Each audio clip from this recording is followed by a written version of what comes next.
In this talk, I will talk about crush connectors and front wiring for your layout.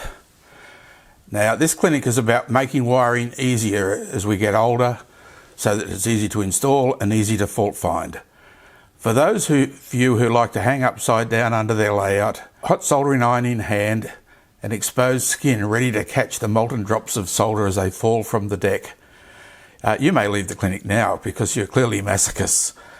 But the rest of us want to make our life simple by having easy to work on wiring. Please stay and I'll explain how it's used on my layout, the Northern Lakes Railway.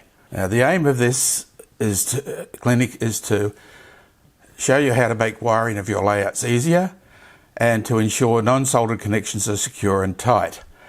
That doesn't mean that I'm anti-solder. Solder has its place, but there are times where solder is no good.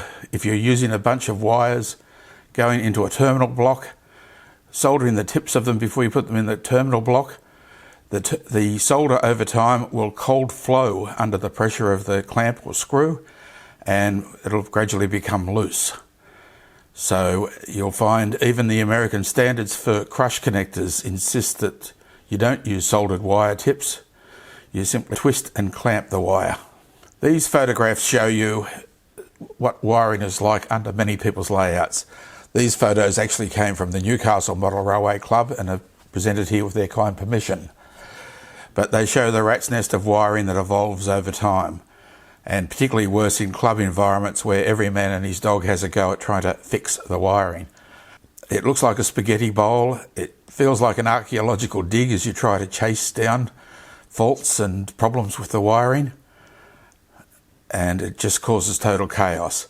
This wiring is now being replaced by front layout wiring.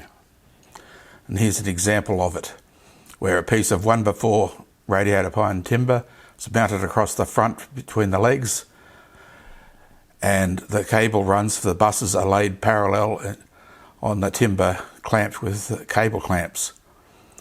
You will see there on the left-hand side there's a black wire tied in a knot. That's not a permanent fixture. That's simply there for a bit of troubleshooting at the moment. And once the problems are resolved, that'll be gone. But it makes the wiring much neater, it makes it much easier to troubleshoot. To make the cable runs nice and neat, you could use either cable clamps as you saw, but they're difficult to apply sometimes because you've got to try and hold the clamp in one hand, hammer in the other, and then hold the timber straight. The method I much prefer is using stapler. These cable tacker type staplers are readily available from places like J-Car and some hardware stores, and are relatively cheap to use. Another tool that I find very, very useful is a wire stripper. Now, there are lots of wire strippers on the market, ranging from very cheap tin plate ones, which tend to give you blood blisters and pinch your hands, through to these ones which are much better, much more sophisticated. They cost a bit more, but they save you tons of effort in the end of the day and tons of pain. Now, how do you accommodate accessories and electronic circuit boards that need to go under your layout? In this layout, you can see they've placed a piece of timber hanging down from the bottom of the layout with all the pieces of circuitry on them, and then that goes down to the bus. On my personal layout, I have them mounted on a piece of timber which is hinged, and when not needed for troubleshooting, that they hinge up to the horizontal under the baseboard so they can't be seen, and held there with a barrel bolt at one end and of course hinges on the other. But when I need to work on them, I just slide the barrel bolt, the panel drops down, and it's readily able to be worked upon.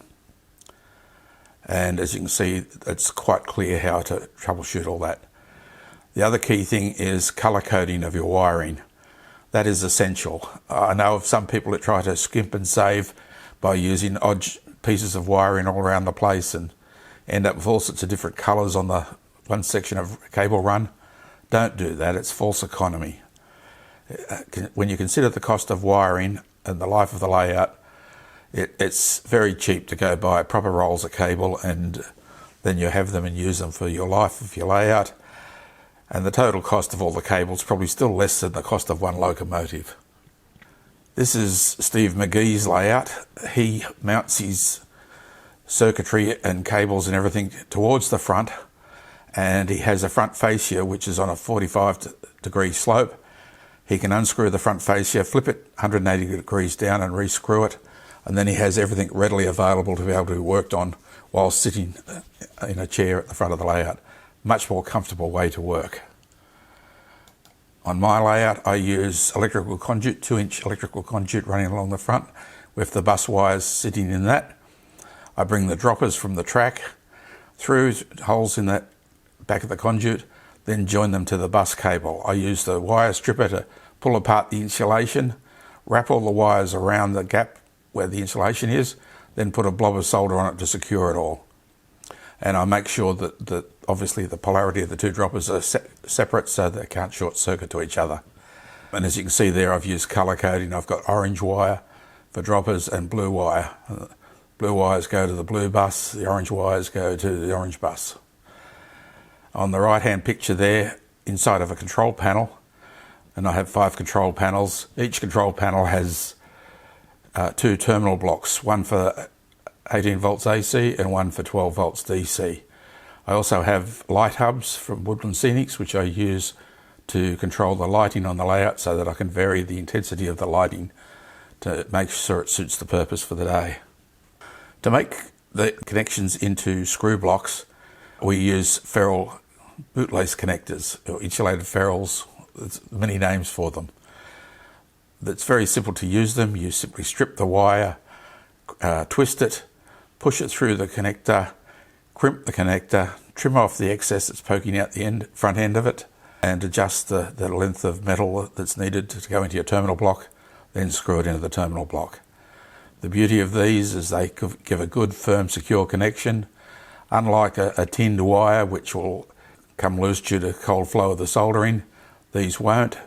They also contain all the wires, so you don't have any stray little strands of wire which can find their way across to another point in the terminal block and cause a short circuit, which is very hard to find. So I'm a great fan of these insulated ferrules, or bootlace ferrules, or whatever you want to call them. Now I buy mine for sizes 0.5 upwards, of millimetre upwards, from a place called Rhino Tools in Australia.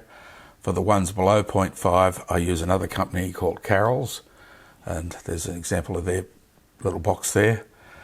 They provide all the smaller ones.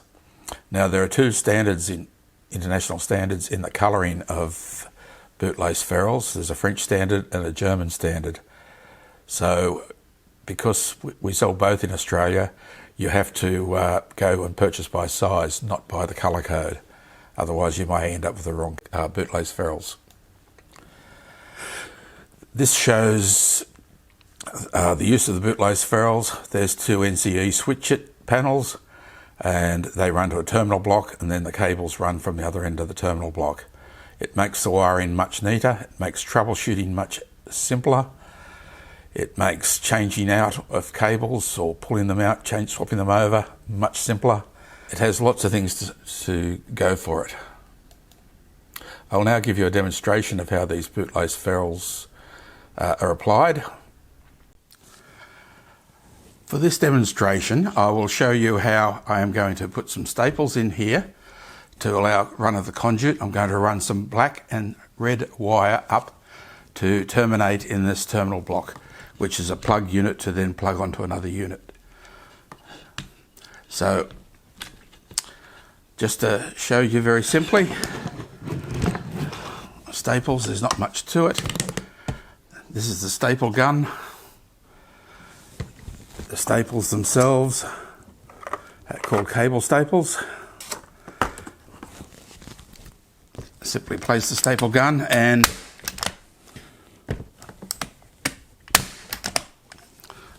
staple away to provide the support for the cables.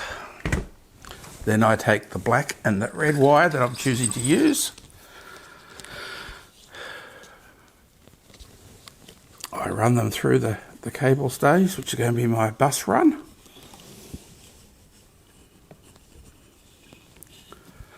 I then strip the wires using my stripper.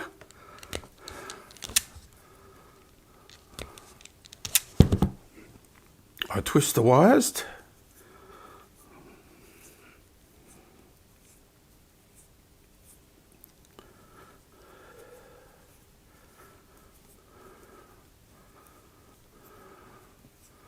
Notice I have stripped quite a distance of wire.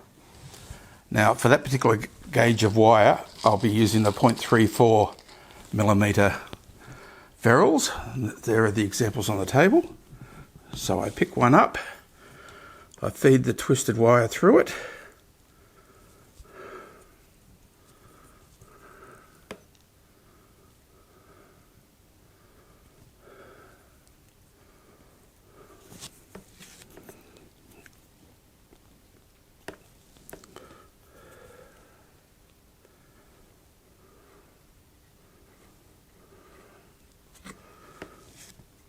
and twist the ferrule down onto the cable so that it's nice and snug with the insulation of the cable under the plastic part.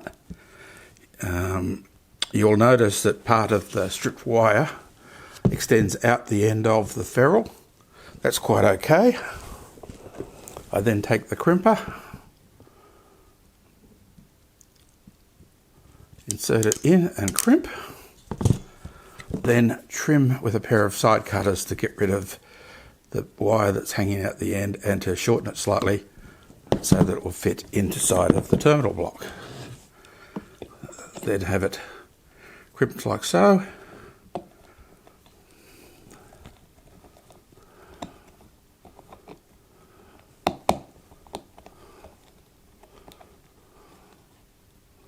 Insert it in the terminal block.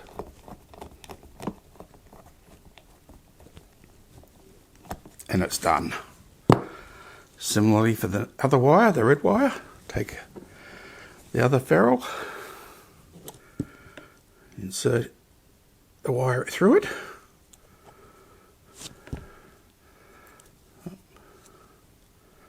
pulling it down, again the insulation down over the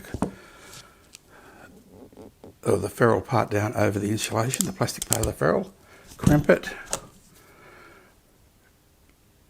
trim it to the appropriate length, and then insert it in the terminal block.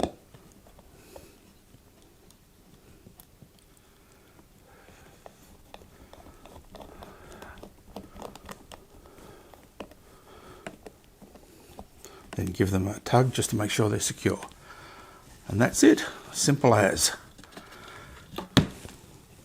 And it makes all your wiring nice and neat at the end of the day. And then concluding the demonstration, I just want to summarise by saying that what we've presented here is only one method of wiring a layout. Everyone has their own levels and systems and ways of doing things, but the front wiring system, joined by bootlace connectors, does make life easy and, dare I say it, enjoyable when you're doing your wiring. I don't advocate totally stripping out and redoing your wiring if you have an established layout.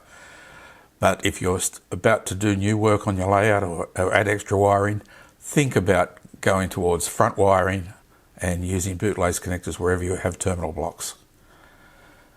And just to summarise some of the reference material, the crimpers, ferrule kits I get from Rhino Tools, as I said, and their website's there.